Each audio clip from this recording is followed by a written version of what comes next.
айгалыңа, азабыңа, ырларым жөнөй берген сапарыңа, силерди өзүм үчүн жазган жокмун, эл журттун арасында жашагыла.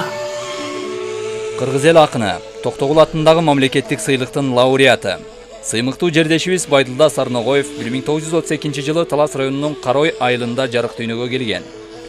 Акындын досторума Бала Мерген, Баяз, Ак Калпак, Тоолор жана Тоолуктар, Үзүлбөгөн үмүттөр, Сүйлөшүү, Менин батпас күнүм, Ашуудан берген отчетум, Таалай өлбөйт жана башка 20 ашык китептери басылып чыккан.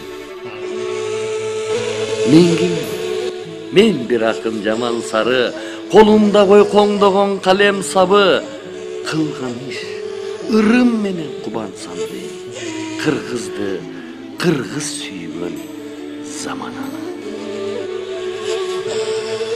Байдылда Сарногоевдун көп ырлары обонго салынып, эл ичинде кеңири ырдалып жүрөт.